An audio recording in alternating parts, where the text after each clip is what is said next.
शेवदा म्हणतो याने जी बैठक बोलवली या बैठकीला उपस्थित असणारे सर्व मान्यवर, मी नाव कुणाचंही घेणार नाही, सर्व मान्यवर, सर्व राजकीय पक्षाचे सर्व जाती धर्माचे सर्वजण, मी पहिल्यांदा शिवछत्रपती शिवाजी महाराज यांना वंदन करून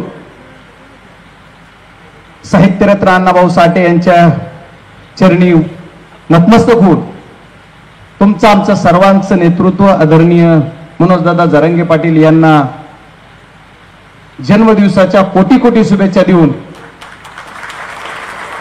आदरणीय आमच्या ज्ञानेश्वरीताई असतील, त्यांचं कुटुंब असेल किंवा महादेवजी गीते यांचं कुटुंब असेल, आमचे संतोष अण्णांचे बंधू आदरणीय धनंजय देशमुख असतील, सर्वांच्या समक्ष आज बैठक बोलवली. आदरणीय दादाने तुमचं पहिल्यांदा आभार मानणार आहे. जिथं अन्याय होतो तिथं आदरणीय मनोज दादा असतात. या नेतृत्वाला एका समाजाच्या चौकटीत न ठेवता आज दादा तुम्ही सिद्ध करून दिलं की तुम्ही सर्व जाती धर्मासाठी आम्ही लढतो आहोत. ज्या समाजात जन्म घेतला त्या समाजासाठी तर तुम्ही लढताच आहात, त्याच्या हक्काने न्यायासाठी, पण ज्याच्यावर अन्याय होतो त्याच्यासाठी तुम्ही लढतात. त्याच्यासाठी आम्ही सर्वजण तुमच्या सोबत रास्त आहोत हे सांगायसाठीच आम्ही आज इथे आलेलो आहोत. माननीय दोन्ही आमदार असतील, मी असेल, बाकी सर्व पक्षांचे जिल्हाध्यक्ष आहेत, सर्व आमच्या महिला भगिनी पण आहेत, सर्वांची साथ, सर्व जाती धर्माच्या सर्व जनतेची साथ तुमच्या आवाजाला ओ देऊन इथं आलेली आहे. मला एकच सांगायचंय की बीड जिल्ह्यामध्ये गेल्या 5 वर्षापासून एवढा अन्याय अत्याचार वाढला. याच्यावर आवाज उठवायचं काम जर कुणी केलं असेल तर ते पहिल्यांदा तुम्ही केलं. आणि तुमच्या माध्यमातून आमचे सारखे जी लोकप्रतिनिधी झाले, हो मी रास्त सांगतो, प्रत्येक वेळेस सांगतो की तुमच्या माध्यमातून तुमच्या आशीर्वादानेच आम्ही निवडून आलो. म्हणजे मी तरी त्याच्यामुळे त्याला काय चुरून लपून नाही, कुणी काही म्हणलं तरी. पण राजकीय लढाई ही राजकीय व्यासपीठावर असली पाहिजे, सामाजिक लढाई ही सामाजिक व्यासपीठावर असली पाहिजे. पण न्यायाची लढाई लढण्यासाठी तुम्ही प्रत्यक्ष इथे लढताय, त्याच्यामुळे तुमचं खरोखर आभार केलं पाहिजे. हे महाराष्ट्रातल्या तमाम जनतेची माफी मागून दादा मी तुम्हाला एक विनंती करणार आहे. या बीड जिल्ह्यासाठी तुम्ही अहोरात्र तुमचे प्रयत्न करताय आणि बीड जिल्ह्याच्या न्यायासाठी झटताय, समाजासाठी काम करताय. आज ही आमची भगिनी गेली 21 महिने झालं न्याय मागते. काय झालं? या भगिनीच्या आवाजाला कुणी हो केला? लोकप्रतिनिधी नाहीत तिथं. तिथल्या लोकप्रतिनिधीला कधी वाटलं नाही की आम्ही जाऊन या भगिनीची भेट घ्यावी, यांची काय मागणी आहे, या मागणीचा कधी विचार करावा.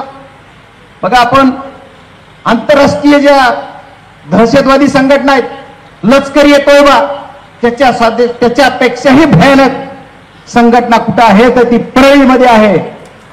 आणि आता याच्यावर आम्ही जर असं कुणी बोललं तर माझ्या मातीला बदनाम करू नका, माझ्या जातीला बदनाम करू नका. वा काय इतकी नौटंकी.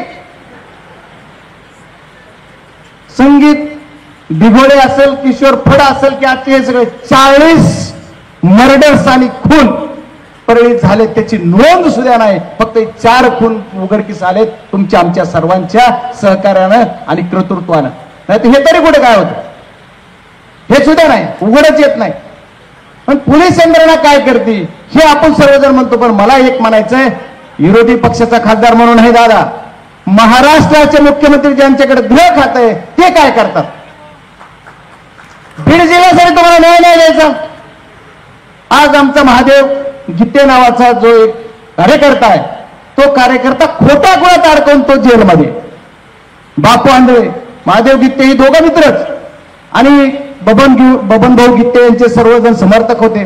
त्यांच्यात वाद झाला असं दाखवायचं, त्यांचा वाद लावायचा आणि ह्यानेच सगळ्यांना मारायचं, खोटे केसेस करायच्या, अशा पद्धतीचा प्रकार सुद्धा झालाय. तर पोलीस यंत्रणेला हे सर्व कळत नाही. आता बाळा बांगरचं तुम्ही कौतुकच करणार आहे की खरोखर इतकं उघडपणे बोलतोय, एवढं सगळं मांडतोय, मग महाराष्ट्राच्या मुख्यमंत्री आणि गृहमंत्र्यांना असं का सांगावं वाटत नाही की याचा एकदा तपास करा? ते तर आता मला त्याने सांगितलं मी स्टेटमेंट देऊन आलोय. म्हणजे जर त्याचा जॉब घेतलाय तर या जॉबावर सुद्धा काही तपास होत नाही. मग काल एक घोषणा केली जाते की SITची नेमणूक केली. SITची नेमणूक केली, त्याची ऑर्डर नुसतं काही खरं नाही. मी संत देशमुखच्या प्रकरणात बघितलं, आम्ही सांगितलेले म्हणजे आता मी नाही, स्वतः धनंजयने सांगितलेले सुद्धा नावं किंवा कुणी सांगितलं हे नावं येतीलच असं नाही. शेवटच्या क्षणाला नाव बदलत येतं, दुसरे नाव आहे ते 10,000 लक्ष करा. आमचा मित्र एक आहे तिथे घेऊन जायला, पण ती पुन्हा काय होतं माहित नाही. त्याच्यामुळे त्यांनी एकदा ती नावं असाल तसे आले पाहिजेत, ह्याची सुद्धा काळजी. आज जर सगळ्या कुटुंबाला मागणी केली, सर्व माध्यमाच्या माध्यमातून मी एक विनंती करणार आहे गृहमंत्री महोदयांना, जर या कुटुंबाने मागणी केली, आदरणीय दादांनी तुम्हाला त्याच्यात सांगितलंय, तर तुम्ही पंकज कुमार यांचं नाव प्रमुख म्हणून द्या. ही सुद्धा बीड जिल्ह्याच्या वतीनं माझी सुद्धा मागणी आहे. आणि मला वाटतं ते एसआयटी प्रमुख म्हणून जर ते आले तर दूध का दुधावर पाणी का पाणी होईल. बीड जिल्ह्यातलं सगळंच काही उघडं पडेल. माझं त्याच्यापेक्षा पुढचं म्हणणं आहे, ह्या एक कुटुंब नाही, जेवढे प्रकरण उघडीक झाले तेवढ्या प्रकरणाची शहानिशा झाली पाहिजे आणि शहानिशा होऊन त्याच्यावर गुन्हे दाखल झाले पाहिजेत. आता बरेच जण बोलताना बोलले की हा अटक झाला, 5 अटक होतील, पण जिम्मेदारीने सांगतो की कुणालाही अटक झालेली नाही, एकालाही अटक झालेली नाही. कुणीतरी खोटी बातमी मीडियाला चढवतंय जेणेकरून आपल्या या कार्यक्रमाला घुमजाम करायचंय, घुमराम करायचंय, ही पद्धत आहे. एकालाही अटक झाली नाही. आता कुणीतरी मला वाटतं आता नाव घेऊन कुणाचं झाला अटक, 2-4 अटक झाले, काही अटक झाली नाही. अरे पोलीस यंत्रणा गेंड्याचं कातं पांघरलेली यंत्रणा आहे. परळीमध्ये बसवलेले दादा तेच लोक किती बोलत, जोपर्यंत बीड जिल्ह्यामधल्या पोलीस स्टेशन मध्ये जे भ्रष्ट अधिकारी बसलेले आहेत, एसपी साहेब चांगलं काम करतात म्हणून चांगलं होत नाही, कलेक्टर एक चांगला केला म्हणून चांगलं होत नाही, त्याला जर खालची जी मीडियल यंत्रणा आहे ती बदलत नाही तोपर्यंत बीड जिल्हा सुधारणार नाही. कारण आमच्या एसपी साहेबांना वाटतं माझे सपोर्टर म्हणजे त्यांचे जी कुणी असतील, डीवायएसपी असेल किंवा एसपी PI असेल किंवा PSI असेल, हे मला खरं सांगतात आणि याच्यावर यंत्रणा चालते. पण हे तुम्हाला सांगताना एसपी साहेब खोटा सांगतात आणि करताना हे दारात रात्रंदिवस जाऊन पुढाऱ्यांच्या बसतात, अशी यंत्रणा आहे. परळीचे एवढे अधिकाऱ्यांची नावं 50 आंदोलनात सांगितले तरी एक बदलला नाही. काय क्रायटेरिया? पोलीस यंत्रणेला कुठलाही क्रायटेरिया नाहीये. 1 वर्षात नाही 1 महिन्यात बदलला जाऊ शकतो. माझ्या केजला जे PI आला होता आता आमच्या देशमुखांच्या प्रकरणाच्या नंतर 6 महिन्यात बदलला. बाकी परळीतले का बदलत नाही? बाकी जिथं मालदार पदावर बसले तर जे काही कोण जो परळीमधला तुमचा जो कोणी अधिकारी असेल परळीच्या हद्दीमध्ये जेवढे पोलीस त्याचे अधिकारी बदलत नाही तोपर्यंत ही थांबणार नाही. आज सुद्धा काही टोळीमध्ये गेली म्हणजे शांत वाटतोय तुम्हाला? सगळ्यांनी सांगूया. आमचे लुगडे महाराजांना बोलले, महाराज शांत आहे का? आज सुद्धा ह्यांची दहशत आणि टोळी बाहेरच आहे. ती जेलमधून चालवले दादा, जेलमधून रिमोट कंट्रोलून चालवतायत. जेलमध्ये आमच्या त्या महादेवला तेच मारतायत आणि त्यानं मारलं म्हणून करतायत. आणि जो मुलीने आलेला माणूस जेलमध्ये त्याला ठेवलं जात आहे आणि जुना माणूस त्याला हरसूला पाठवलं जात आहे. काय कारण आहे? याचं कारण एकच आहे, यांना इथं सुविधा यांना पुरवायच्यात, ह्या सर्व गोष्टी असल्यामुळे इथं ठेवलं जात आहे. त्याच्यामुळे माझी सर्व येता आलेल्या सर्वांच्या वतीनं दादा तुम्हाला विनंती, तुम्ही जो बी काही आदेश देताल तो बीड जिल्ह्याचा खासदार म्हणून, तुमचा एक खासदार म्हणून मी 100% पाळणार आणि आम्ही तुमच्या सोबत आहे. एवढंच नाही तर परवाच्या दिवशीच माझ्या नेते आदरणीय सुप्रियाताईंनी देशाच्या सर्वोच्च सभागृहात ते म्हणलं मी बोलणार आहे, तुझा जरी विषय असला तरी त्या स्वतः बोलल्या.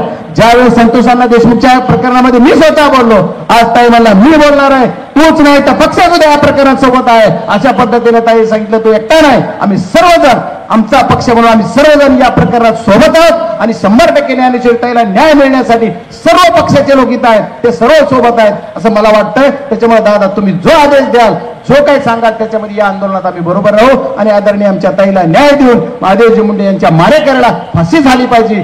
एवढंच वाईट कृत्य करतायत. ज्या संतोष अण्णांचे फोटो बघितले त्याच पद्धतीने तुम्ही महादेवजी मुंडेंचे पण बघितले असतील, ज्या काही लोकांनी बघितले. बघा मांसाचा एक तुकडा काढला जातोय, किती वाईट आहे, किती क्रूरतेने हत्या केली जाते. त्या तुमच्या विडंबना सुद्धा या पार्थवाची झालेली आहे आणि या सजा सुद्धा गुन्हा म्हणजे असे अनेक गोष्टी आहेत त्यांच्या. म्हणजे जर किती मोठा डान, अरे एक आवाज दिला तर पळून जात होता, फक्त जिभेतच ताकद होती. आता मी सगळं बरोबर मला माहित आहे सगळं, पण ठीक आहे आता जाऊ देत, काय विषय नाही. पण या गोष्टी बाळा बांगरच्या जॉबवर तरी ती गोष्टीवर गुन्हा दाखल झाला पाहिजे, यांना अटक झाली पाहिजे. एसपी साहेब सुद्धा तुम्ही ऐकत असाल तर तुम्ही जर खरंच चांगलं काम करीत असाल, न्यायाची भूमिका घेत असाल तर आमच्या ज्ञानेश्वरीताईला तुम्ही न्याय द्याल अशी अपेक्षा व्यक्त करतो. खूप खूप धन्यवाद.